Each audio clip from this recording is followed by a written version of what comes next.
आज आम्ही सगळे भारतरत्न डॉक्टर बाबासाहेब आंबेडकरांना अभिवादन करण्यासाठी सगळे इथे आलेलो आहोत, ज्यांनी या देशाच्या ऐक्यासाठी आणि आपण ज्या नियम कायद्याने जगतो असं या जगातलं सगळ्यात उत्तम संविधान जे या देशाला दिलं, आणि फक्त संविधान नाही, आपल्या पाण्याची जी पॉलिसी असेल, विजेची काय पॉलिसी असेल, असं दूरदृष्टी ठेवून त्यांनी जी काही धोरणं आखली त्या सगळ्याचाच आज देश ज्या पद्धतीने पुढे चालला आहे तो त्यांनी दिलेल्याच दिशेने आज चाललेला आहे. पण हे दुर्दैव आहे की आज मी एक खूप जड अंतःकरणाने म्हणते की ह्या वास्तू त्या मातीत आल्यानंतर आज ज्या पद्धतीने ह्या संविधानाच्या विरोधात कट कारस्थान होतं ह्या राज्यात, आणि त्यातून झालेल्या मारामाऱ्या, ह्या इलेक्शनमध्ये ज्या पद्धतीने संविधानाच्या विरोधात अनेक गोष्टी झाल्या, ह्या खूप खरं तर अस्वस्थ करणाऱ्या आहेत.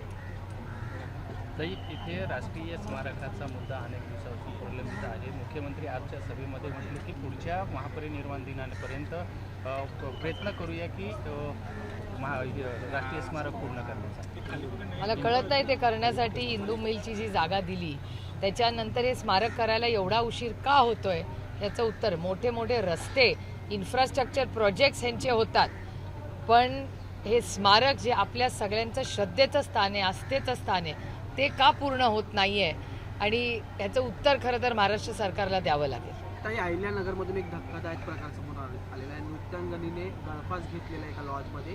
भाजपच्या संदीप गायकवाड कार्यकर्ता आहे, त्याच्याकडून दबाव होता लग्नासाठी म्हणून आत्महत्या केल्याचं प्रकरण समोर आलेलं आहे, त्याला अटक केलेली आहे. मला काय आश्चर्य वाटत नाही, कारण का ह्या राज्यामध्ये भारत सरकार आणि महाराष्ट्र सरकार यांचा डबल इंजिनच्या सरकारमध्ये भारत सरकारचा डेटा सांगतो की महिलांच्या विरोधात जे काही क्राईम आहे तो वाढलेला आहे. हा माझा विरोधक म्हणून डेटा नाही आहे, हा भारत आणि महाराष्ट्र सरकारचा डेटा आहे. तर महाराष्ट्रामध्ये क्राईम वाढलेला आहे का?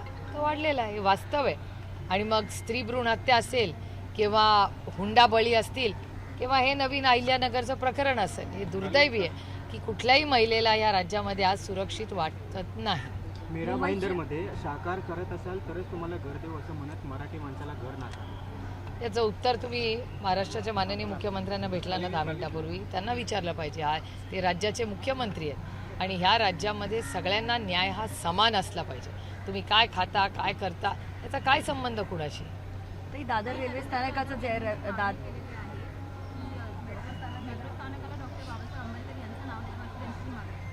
आम्ही त्याचं स्वागत करतो, पण दादर रेल्वे स्थानकाचं नाव जे आहे ते सुद्धा डॉक्टर बाबासाहेब आंबेडकर स्थानक करावं. राष्ट्रवादी काँग्रेस पक्षाची अनेक वर्षाची ही मागणी आहे, ती आम्ही संसदेतही अश्विनी वैष्णवजींकडे केलेली आहे. त्यामुळे हे सगळे आमचे जे सहकारी नेते आहेत, प्रभारी, हे सातत्याने त्यांनी मागणी ही केलेली आहे. आमची अपेक्षा आहे की 10 वर्ष, हे 11 वर्ष झाली त्यांच्या सरकारला, आता 11 वर्षात आम्हाला अजून काही न्याय मिळालेला नाही. आता इंडिगो फ्लाईटचं जे काही सुरू आहे, गोंधळ सुरू आहे, अनेक प्रवाशांना त्याचा सामना करावा लागतो, लहान मुलं. इंडिगोवर ॲक्शन भारत सरकारने घेतली पाहिजे. आमची अपेक्षा होती की ज्या पद्धतीने करोडो लोकांना या गेल्या 2 दिवसात अडचणी झाल्यात, पार्लमेंटमध्येही हा मुद्दा आम्ही सगळ्यांनी उचललेला आहे. इंडिगोवर भारत सरकारने ॲक्शन दिली पाहिजे आणि जे सरकारने क्लॅरिफिकेशन पार्लमेंटमध्येही दिलं पाहिजे की एवढा विस्कळीतपणा झाला कसा.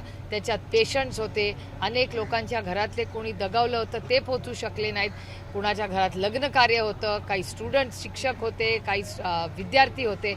हा जो विस्कळीतपणा आणि कुठलाही आधी नोटीस न सांगता करोडो रुपयाचाही वेळही आणि प्रचंड गैरसोय झालेली आहे. इंडिगोकडून आम्हाला ही अपेक्षा नव्हती. आम्ही सगळे विश्वासाच्या नात्याने त्या एअरलाईनबरोबर जात होतो, पण एक गोष्ट प्रकर्षाने जाणवली की कस्टमर इज किंग. त्याच्यामुळे भारत सरकारने आता अजून इंडिगोसारख्या 5 एअरलाईन्स केल्या पाहिजेत, ज्याच्यातून एकाकडे असा कुठलाही कंट्रोल राहता कामा नये की या देशातली प्रत्येक जो दौरा बाहेर जातोय त्याला अडचण झाली. करोडो रुपयाचं पण नुकसान झालं आणि करोडो लोकांचेही हाल झालेत, लहान मुलांपासून ज्येष्ठ नागरिकांपर्यंत. त्याच्यामुळे याची एक इन्क्वायरी लागली पाहिजे आणि आम्ही मागणी करतो पक्षाच्या वतीने की भारत सरकारने पार्लमेंटमध्ये आम्हाला ह्याच्यावर व्हाईट पेपर काढून एक स्टेटमेंट केलं पाहिजे की इंडिगोचं नक्की झालं काय आणि याला जबाबदार कोण आहे. नुकसान भरपाई देण्याची मागणी कराल? अर्थातच हे सगळं, म्हणून तर भारत सरकारने पहिलं तर स्टेटमेंट केलं पाहिजे. भारत सरकारचं स्टेटमेंट पण आलं नाही, या पार्लमेंट चालू आहे. का नाही भारत सरकारने याच्यावर स्टेटमेंट केलंय? केवढी मोठी गोष्ट आहे. मैम एक बार हिंदी में जानना चाहेंगे इंडिगो की जिस तरीके से इंडिगो फ्लाइटें का है, जो हुआ है इसका हम निषेध करते हैं. इस पे भारत सरकार ने पार्लियामेंट में ऑफिशियल स्टेटमेंट करना चाहिए. इसकी इंक्वायरी होनी चाहिए. जो बुजुर्ग है, बच्चे हैं, डॉक्टर्स है, किसी के यहाँ कोई फैमिली में गुजर गया, किसी की शादी हुई, आप देख रहे हैं 2 दिन से क्या हाल है. और जिस तरह से भारत सरकार से कोई भी स्टेटमेंट आज तक नहीं आया. पार्लियामेंट 2 दिन से चल रही है, एक स्टेटमेंट भारत सरकार से नहीं आया. तो मैं उम्मीद करती हूँ कि सोमवार को जो होगा डिस्कशन, उसके पहले भारत सरकार ने इस देश को और पार्लियामेंट को जवाब देना चाहिए कि इंडिगो का क्या हुआ. और ऐसा है कि अगर 4-5 एयरलाइन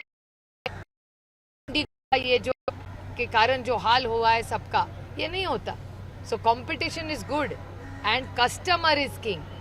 एक ऐसी एयरलाइन सबको जिस तरह से सबको बांध के रखा, ये किसी इकोनॉमी और देश के लिए और या बिजनेस के लिए ये अच्छा नहीं है. मैम क्या आप जांच की मांग करेंगे सरकार से? बिल्कुल जांच तो होनी चाहिए. हमने मांग की है, पार्लियामेंट में भी कल इस पे हमने मांग की है, लेकिन भारत सरकार से स्टेटमेंट नहीं आया. लेकिन जांच होनी चाहिए. मैम राहुल गांधी ने आज एक बार फिर कहा कि देश का संविधान जो है खतरे में और पूरे देश की जनता वो तो है ना, आपने आप ही के चैनल ने दिखाया. हर गली में लड़ाई हो रही थी 2 दिन पहले महाराष्ट्र में. फॉर्म जो इच्छा रही है वो सत्ताधारी, और जिस तरह से कैश पकड़ी गई, कितना कैश महाराष्ट्र में. इधर नोटबंदी हो रही है तो ये कैश आया कहाँ से? ओके